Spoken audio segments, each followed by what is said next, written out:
quien me ayudó a recordarme a mí mismo que por crianza y por tradición siempre fui un occidental y no podía escapar de mi propio condicionamiento cultural, y la mejor incapacidad para escapar no era una especie de prisión, sino el dotar a mi ser con ciertas capacidades, como mis brazos y piernas, boca y dientes y cerebro, que siempre podían ser utilizados constructivamente. Por esta razón, siempre he permanecido para mí mismo en la posición del filósofo comparativo, buscando equilibrar Oriente y Occidente, en lugar de entusiasmarme demasiado con importaciones exóticas. Sin embargo, hay aspectos del trabajo de Jung que van mucho más allá de esto y que deseo discutir. En primer lugar, quiero llamar la atención sobre un principio fundamental que subyacía a todo su trabajo y que fue ejemplificado de manera extraordinaria en Jung mismo como persona. Este principio es lo que llamaría su reconocimiento de la polaridad de la vida, es decir, su resistencia a lo que, en mi opinión, es el desastre, y la absurda hipótesis de que en este universo hay un conflicto radical y absoluto entre el bien y el mal, la luz y la oscuridad, que nunca puede ser armonizado. Este conflicto ha surgido de manera muy vívida en estos últimos días con el juicio de Adolf Eichmann. Es interesante notar también que ciertas personas acusaron a Jung de simpatías nazis. Argumentaban que él tampoco suscribiría al estado absoluto de una guerra entre el bien y el mal que llegara hasta las raíces mismas del universo. Es evidente que cuando ciertos crímenes y catástrofes ocurren, las emociones humanas se despiertan profundamente y con razón. Personalmente, creo que si estuviera en cualquier situación operativa, me enfurecería hasta un grado que apenas puedo imaginar en mi existencia actual. Sin embargo, sé que esa furia emergería de mí. Me opondría a esos tipos de villanos con toda la energía que tengo. Si me viera atrapado en la situación, lucharía hasta el final. Pero al mismo tiempo, reconocería la relatividad de mi propia implicación emocional. Entendería que estaba enfrentando a un hombre como Eichmann de la misma manera, podríamos decir, que una araña y una avispa luchan entre sí. Los insectos que se alimentan y luchan naturalmente lo hacen, pero como ser humano no podría considerar a mi adversario como un demonio metafísico, es decir, como alguien que representa un principio de mal absoluto e irresoluble. Y creo que esto es lo más importante en Jung, que pudo señalar que en la medida en que condenas a los demás y encuentras el mal en los demás, estás en esa misma medida inconsciente de lo mismo en ti mismo, o al menos de su potencialidad. El lado oscuro, puede haber un Eichmann y un Hitler en él, simplemente porque hay personas que no son conscientes de sus propios lados oscuros y proyectan esa oscuridad hacia afuera, digamos, hacia judíos o comunistas o cualquier otro enemigo que pueda ser, y dicen: ahí está la oscuridad, no está en mí. Y por lo tanto, porque la oscuridad no está en mí, estoy justificado para aniquilar a este enemigo, ya sea con bombas atómicas o cámaras de gas o lo que sea. Pero en la medida en que una persona se hace consciente de que el mal está tanto en él mismo como en el otro, en esa misma medida, es poco probable que lo proyecte sobre un chivo expiatorio y cometa los actos más criminales de violencia hacia otras personas. Ahora, esto para mí es lo principal que pensaba Jung, que para poder admitir y realmente aceptar y entender el mal en uno mismo, uno tenía que ser capaz de hacerlo sin ser enemigo de él. Como él lo expresó, tenías que aceptar tu propio lado oscuro. Él exhibía esto de manera prominente en su propio ser, Rememoro una extensa charla con él en 1958 y quedé profundamente impactado por un hombre que claramente era de gran estatura, pero simultáneamente alguien con quien todos podían sentirse completamente cómodos. Existen muchas personas destacadas, ya sea en conocimiento o en lo que se denomina santidad, con quienes el individuo común se siente bastante intimidado. Tiende a sentarse en el borde de la silla, sintiéndose inmediatamente juzgado por la sabiduría de esa persona. Jung genuinamente poseía sabiduría y creo también santidad, de tal manera que cuando otros entraban en su presencia, no se sentían juzgados. Se sentían elevados, alentados e invitados a compartir una comprensión común. Había un destello en los ojos de Jung que me dio la impresión de que él reconocía que él mismo era tan falible como todos los demás. Existe una hermosa palabra alemana, Hintergedanke, que denota un pensamiento en lo más remoto de la mente. Jung siempre tenía un Hintergedanke en el fondo de su mente, manifestado en el destello de sus ojos. Revelaba que él reconocía y aceptaba lo que a veces he denominado el elemento de radicalidad irreducible en sí mismo, y lo hacía de una manera tan fuerte, clara y amorosa, que no juzgaría lo mismo en otros. Por lo tanto, no se dejaba arrastrar por esos pensamientos, sentimientos y actos de violencia hacia los demás, que son característicos de aquellos que proyectan sus propios demonios hacia afuera, hacia alguien más, hacia el chivo expiatorio. Esto convertía a Jung en un individuo sumamente integrado. En otras palabras, aquí debo introducir una idea algo compleja. Era un hombre que estaba completamente en paz consigo mismo. Al haber visto y aceptado profundamente su propia naturaleza, poseía una especie de unidad y ausencia de conflicto en su ser, que presentaba esta complejidad adicional que encuentro sumamente fascinante. Era el tipo de persona que podía experimentar ira, miedo y culpa, sin avergonzarse de sentir de esa manera. En otras palabras, una persona integrada no es alguien que simplemente ha eliminado el sentido de culpa o la ansiedad de su vida, que es intrépido y de piedra, y una especie de sabio imperturbable. Es alguien que experimenta todas estas emociones, pero no se culpa a sí mismo por hacerlo. Esto, en mi opinión, es un tipo de humor profundo. El humor, en su esencia, contiene siempre un cierto matiz de malicia. Recientemente, en una charla celebrada en las estaciones de Pacífica, se llevó a cabo una entrevista con Al Capp.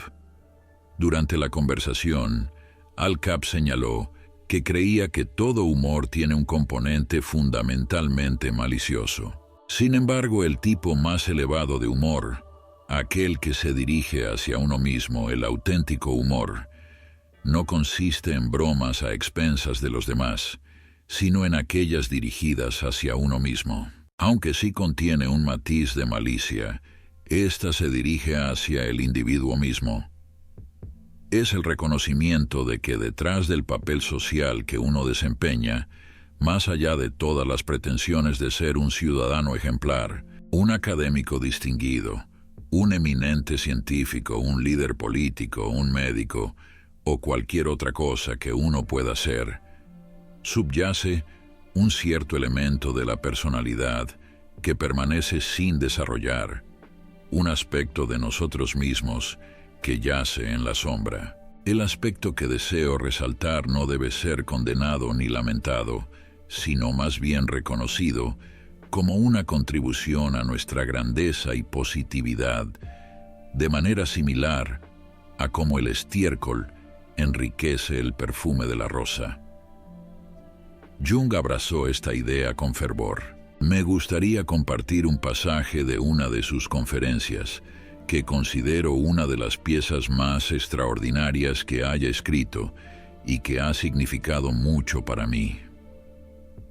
Esta conferencia fue presentada ante un grupo de clérigos en Suiza hace varios años, y en ella escribió lo siguiente: es común olvidar que incluso los médicos enfrentan dilemas morales y que algunas revelaciones de los pacientes resultan difíciles de digerir, incluso para un profesional de la salud. Sin embargo, el paciente no se siente verdaderamente aceptado a menos que lo peor de sí mismo también sea acogido. Esta aceptación va más allá de las meras palabras. Solo puede surgir a través de la reflexión y la actitud del médico hacia su propio lado oscuro. Si el médico busca orientar a otro o incluso acompañarlo en parte del camino, debe empatizar con la psique de esa persona. Nunca puede hacerlo al emitir un juicio, ya sea que exprese su juicio con palabras o lo mantenga para sí mismo. La diferencia es mínima. Adoptar una postura opuesta o simplemente estar de acuerdo superficialmente con el paciente no conduce a nada. La verdadera curación solo surge a través de una objetividad imparcial. Este enfoque puede sonar casi como un precepto científico y podría ser malinterpretado como una actitud puramente intelectual y abstracta.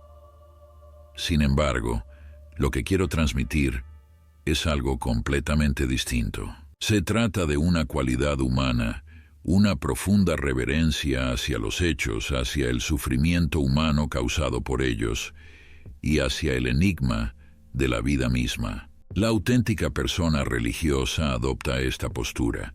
Reconoce que Dios ha permitido una variedad de circunstancias extrañas e incomprensibles y busca penetrar en el corazón humano de las maneras más insólitas. Por ende, percibe la presencia invisible de la voluntad divina en todo. Esta es la esencia de lo que quiero transmitir con objetividad imparcial.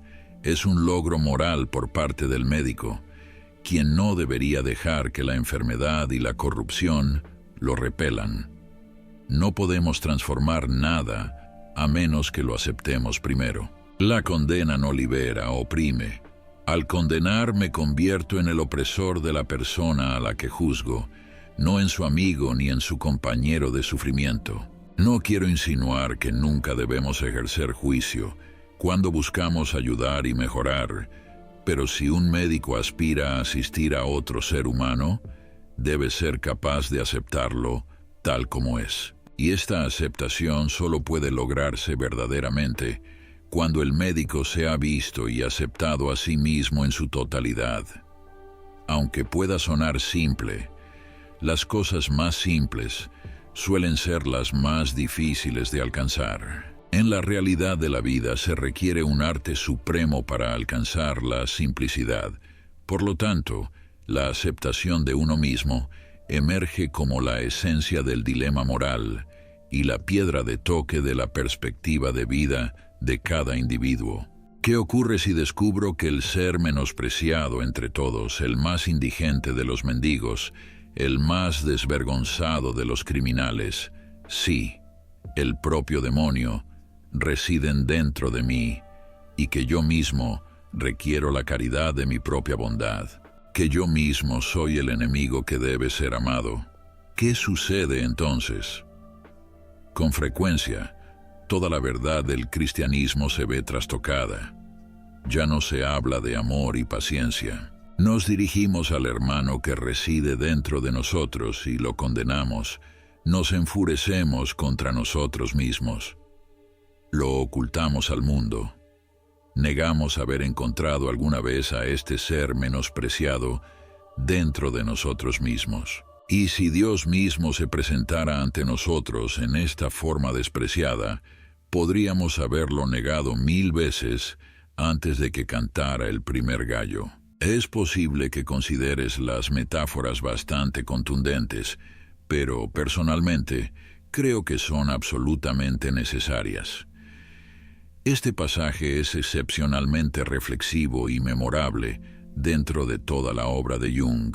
En él, Jung aborda la urgente tarea de sanar la locura que ha afectado a nuestra cultura particular. La noción de que un ser humano puede alcanzar la salud, la integridad y la santidad al estar fragmentado en un conflicto interno, similar al conflicto cósmico entre el bien absoluto y el mal absoluto, que no puede reconciliarse en ninguna unidad subyacente.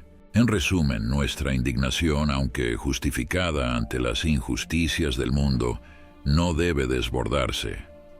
Si buscamos en la división fundamental y metafísica entre el bien y el mal una justificación para nuestra ira, nos encontramos con un universo enfermo y, de cierta manera, esquizofrénico, donde nada tiene sentido. Según Jung, todo conflicto, toda oposición, encuentra su resolución en una unidad subyacente.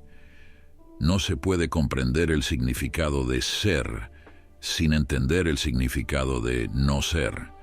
No se puede comprender el bien sin comprender el mal. Incluso Santo Tomás de Aquino comprendió esto, al afirmar que, al igual que es el silencio lo que da dulzura al canto, también es el sufrimiento y el mal lo que posibilita el reconocimiento de la virtud.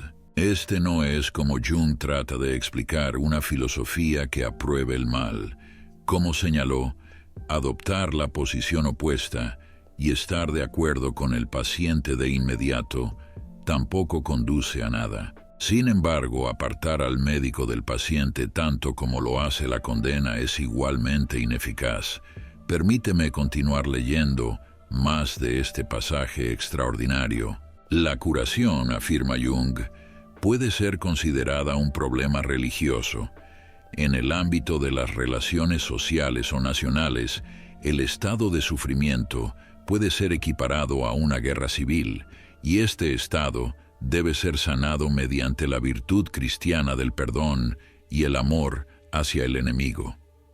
Lo que recomendamos con la convicción de buenos cristianos debe ser aplicable tanto a situaciones externas como internas, incluso en el tratamiento de la neurosis. Por ende, el hombre moderno ya ha escuchado suficiente sobre la culpa y el pecado.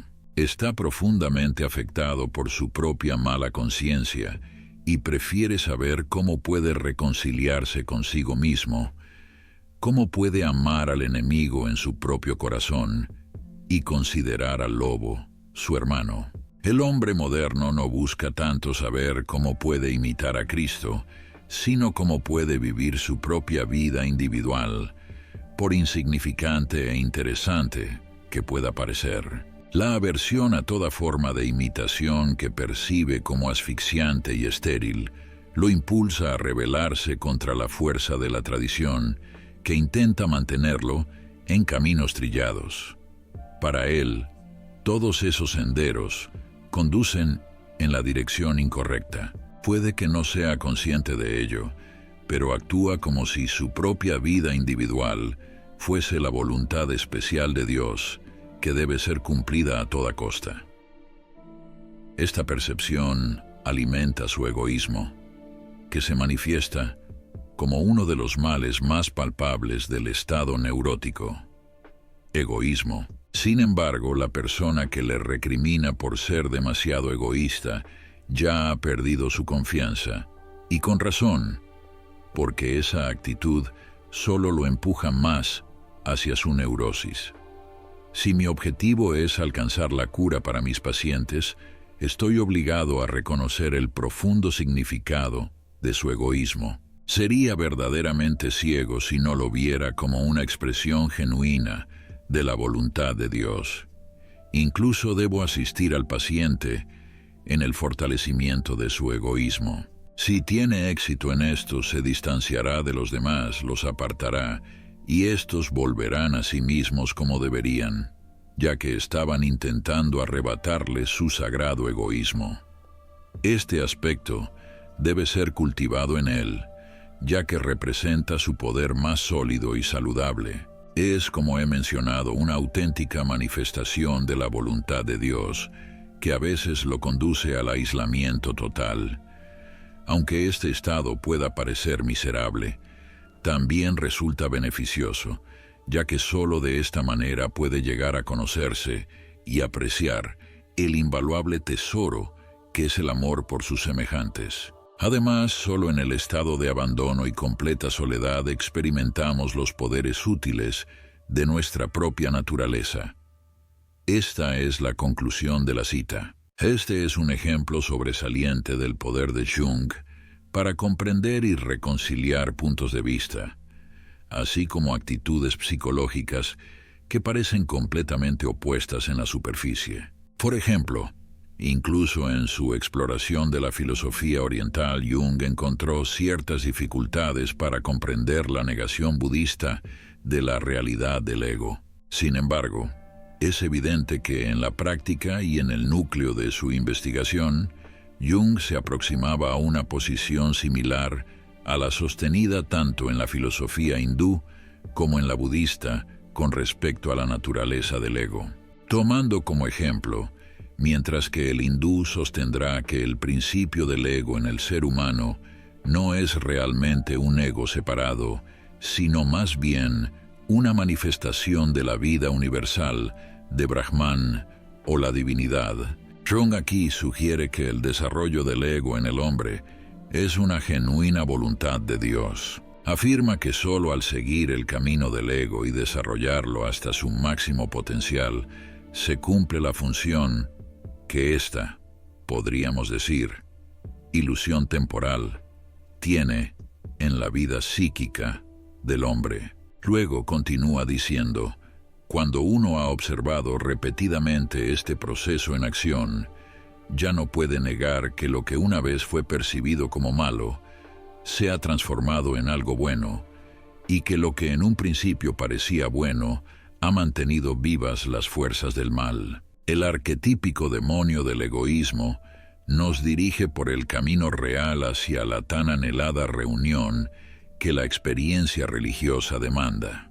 Lo que presenciamos aquí es la ley fundamental de la vida, la enantiodromía o transformación en su opuesto, y es esto precisamente lo que posibilita la reconciliación de las mitades beligerantes de la personalidad y por ende pone fin a la guerra civil interna. En otras palabras, Jung percibía que, como afirmó Blake, un tonto que persiste en su locura se volverá sabio, lo que implica que el desarrollo del egoísmo en el ser humano no es un obstáculo a superar, ni algo que deba ser mejor integrado o combatido, sino que debe ser seguido. ¿No es esto acaso el principio fundamental del judo? No consiste en enfrentar una fuerza aparentemente hostil resistiéndola, sino en fluir con ella o amortiguar su impacto. Así, al seguir el ego, éste trasciende a sí mismo, y en este instante de comprensión, el individuo occidental, que proviene de una tradición centrada en la individualidad y el ego, al adherirse de manera consistente a este principio, llega a converger con el oriental. El conflicto visto desde la perspectiva donde se comprende que descansa en una unidad primordial, alcanza así una paz profunda e inquebrantable del corazón, que sin embargo tiene la capacidad de contener el conflicto. No se trata simplemente de una paz estática y desprovista de vida, sino de una paz que supera toda comprensión. Gracias por acompañarnos en este viaje.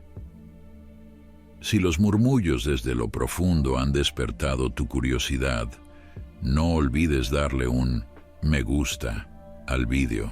Sumérgete aún más en esta enigmática travesía suscribiéndote al canal. Juntos, levantaremos los velos que ocultan los misterios arcanos del reino oculto, iluminando el sendero menos transitado, donde secretos aguardan a los valientes de corazón.